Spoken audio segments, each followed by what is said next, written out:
there, it's Laura here and welcome to today's Daily Dose, where we're looking at how important it is to raise your partner to the right level when you have a fit.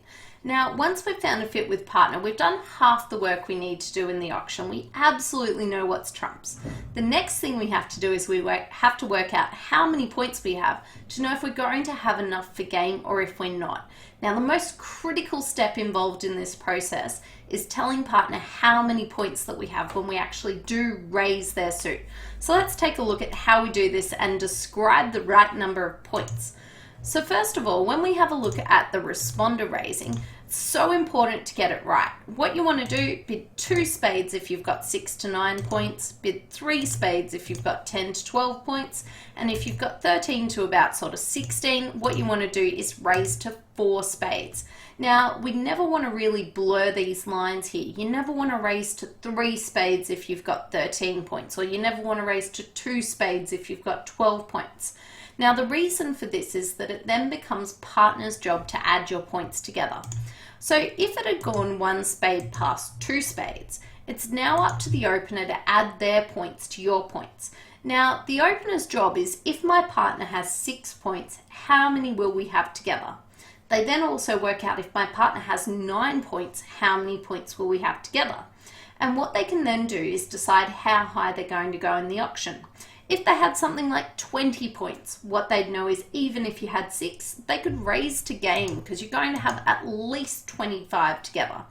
If they had something like 12 points, what they'd know is that you had at most 21 together because they're 12 and you're 9, that would only equal 21. And their job is to just simply pass here. And this is why it's so important that when you bid 2 spades, you didn't have, say, 10 or 11 or 12 points, because your partner is assuming that the absolute maximum that you have is going to be 9 points. And if you had more of them, let's say partner had, say, 16 or 17 points, what would happen is that you'd miss out on a game contract because partner would have passed 2 spades, assuming that the maximum that you'd have is 9. And that's because you've told them you've got either 6, 7, 8, or 9 points. Now, this is total points, so if you do count shortage, it would include your shortage points, but you've still said, including your shortage points, you've got a maximum, or you've got 6, 7, 8, or 9 points. You've said there's no possible way that I could have 10, 11, 12, even 13 points. If you get this part wrong, it puts your partner in a really bad position because they can't accurately assess how many points the partnership has and get us to the right sort of contract. On the flip side, it's also important not to raise too high. For instance, if you bid 3 spades and you only had, say, 8 points, your partner's going to assume that you've got 10, 11, or 12. And a lot of the time they're going to bid to 4 spades and you're going to find that you go down because you just don't have enough points to be there. So that's why it's really important to raise to the right level. Now, this also applies for our opener. Let's say that we actually had opener start off with something like a diamond and responder now bid 1 spade. When it comes back to opener, if they've got a fit with the responder, their job is to raise. Now, they'd need 4 cards to raise here because responders only promised 4, but they have to do it at the correct level. So if our opener only had about sort of 12 to 14 or 15 points, their job is to bid 2 spades, just to raise 1 to 2 to say I was minimum for my opening hand.